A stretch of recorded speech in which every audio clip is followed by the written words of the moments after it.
میں جب جوان ہوئی تو میری ماں کا انتقال ہو گیا۔ میری ماں کے انتقال کے فوراً بعد ہی میرے باپ نے دوسری شادی کر لی۔ پھر سوتیلی ماں نے اپنا سوتیلا پن دکھایا اور دن رات مجھ سے جانوروں کی طرح کام لیا۔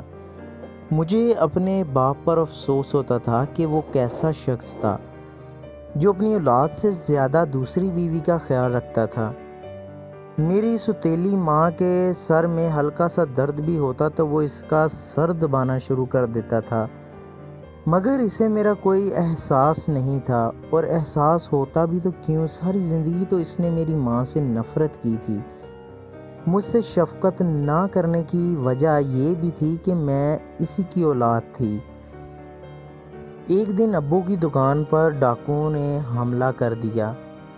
انہوں نے لاک توڑ کر جب گلے میں سے سارے پیسے نکال لیے تو ابو نے ان کو روکنے کی کوشش کی۔ رکاوٹ بننے پر ڈاکوؤں نے میرے باپ کو گولی مار دی اور دکان میں نقد پیسے اور قیمتی سامان اٹھا کر لے گئے۔ باپ کی وفات کے بعد دکان بند ہو گئی اور اب میں مکمل طور پر اپنی سوتیلی ماں کے رحم و کرم پر تھی۔ ابا کی وفات کے کچھ دن بعد ہی ہمارے گھر کچھ اجنبی لوگوں نے ہمارے گھر آنا جانا شروع کر دیا۔ وہ شکل سے ہی اوباش لگتے تھے اور مجھے عجیب و غریب نظروں سے تاڑتے تھے۔ پھر میں نے چھوٹی موٹی نوکری کی تلاش شروع کر دی۔ میں اپنے پیروں پر کھڑا ہونا چاہتی تھی۔ ہمارے ہمسائے نے مجھے ایک آفس میں جاب دلا دی اور میں نے اس کا شکریہ ادا کیا۔ ایک دن میں آفس سے گھر آئی تو میرے آنے سے پہلے ہی کچھ لوگ میری سوتیلی ماں کے پاس آئے ہوئے تھے۔ میں نے کھڑکی میں سے جھانک کر دیکھا تو میری ماں ان کے ساتھ باتوں میں مصروف تھی۔ ان میں سے ایک شخص کہنے لگا، اچھا یہ بتاؤ کہ سویرا کب ہمارے حوالے کر رہی ہو؟ سوتیلی ماں نے کہا، بہت جلد، میں اس لڑکی کو تمہارے حوالے کر دوں گی۔ اس عورت نے مجھے 10 لاکھ میں بیچ دیا تھا۔ 5 لاکھ اس نے ایڈوانس میں لے لیے اور 5 لاکھ وہ آدمی اسے تب دیتے جب وہ مجھے ان لوگوں کے حوالے کر دیتی۔ میری قسمت اچھی تھی جو میں نے ساری گفتگو کھڑکی سے ہی سن لی تھی۔ میں انہی قدموں واپس چلی گئی۔ میرے پاس کچھ پیسے موجود تھے مگر میں سوچ رہی تھی کہ اب کہاں جاؤں۔ میرا اس شہر میں کوئی جاننے والا بھی نہیں تھا۔ میرے ذہن میں سر واجد کے علاوہ کوئی شخص نہیں آ رہا تھا۔ سر واجد ہمارے آفس کے ہیڈ تھے۔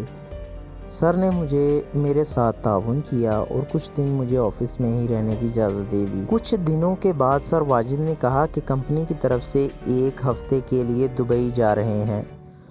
تمہارا ادھر ایک جگہ انٹرویو ہوگا، اگر تم کامیاب ہوئی تو ادھر ہی تمہاری جاب لگ جائے گی۔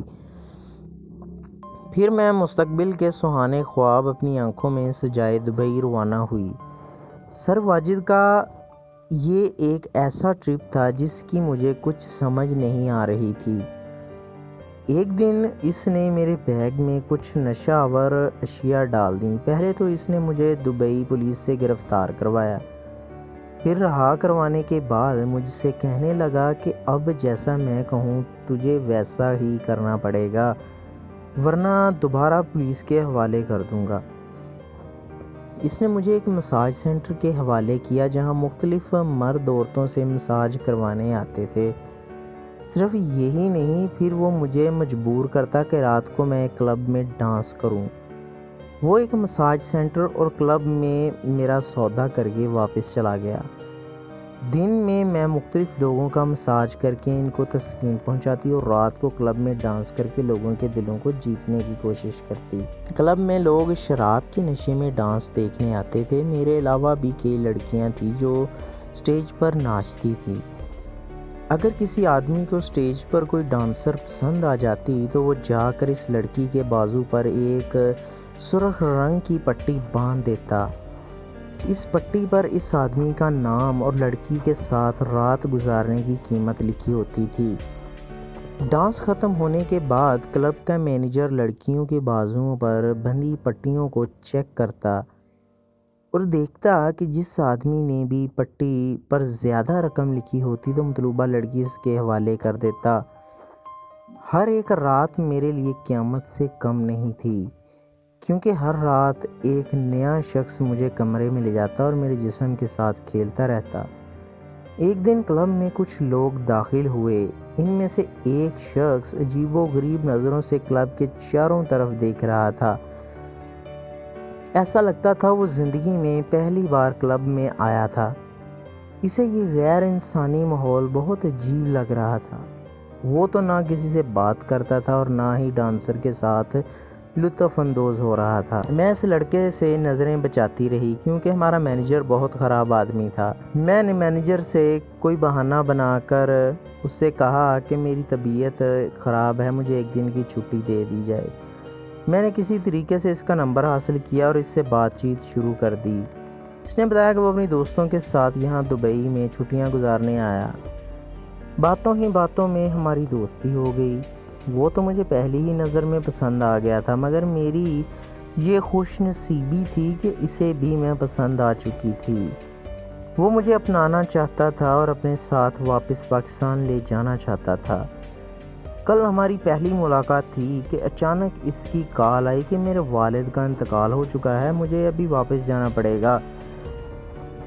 پھر وہ واپس چلا گیا اور میں دوبارہ اپنی روٹین پر آ گئی۔ کچھ دنوں کے بعد مجھے اس کی کال موصول ہوئی کہ فلاں جگہ پر مجھ سے ملو۔ وہ میری خاطر دوبارہ دبئی آیا تھا۔ میں نے اس کی محبت اور خلوص کو دیکھتے ہوئے یہ فیصلہ کیا کہ میں راشد کو اندھیرے میں نہیں رکھوں گی اور اسے یہ بات بتا دوں گی کہ میں ادھر روز ایک نئے مرد کے ساتھ سوتی ہوں۔ ملاقات کے وقت وہ مجھے دیکھ کر بہت خوش ہوا۔ پھر میں نے راشد کو اپنے بارے میں ساری حقیقت بتا دی۔ راشد نے مجھے کہا کہ تم کیا سمجھتی ہو کہ مجھے کچھ معلوم نہیں ہے؟ میں نے تجھے کلب میں ہی دیکھ لیا تھا۔ میں نے تمہاری آنکھیں پڑھ لی تھیں کہ تم ادھر کسی نہ کسی مجبوری کے تحت ہی کام کر رہی ہو۔ راشد نے میری حقیقت جاننے کے باوجود بھی مجھے دل سے قبول کر لیا۔ یوں مجھے اس جہنم سے نکال کر واپس اپنے وطن لے گیا۔ آج ہماری شادی کو پورے 10 سال ہو چکے ہیں اور آج بھی ہماری محبت میں کسی قسم کی کوئی کمی نہیں آئی۔ تو دوستو، اگر سٹوری اچھی لگی تو چینل کو سبسکرائب ضرور کیجیے گا، ویڈیو کو لائک بھی کیجیے گا۔ Thanks for watching.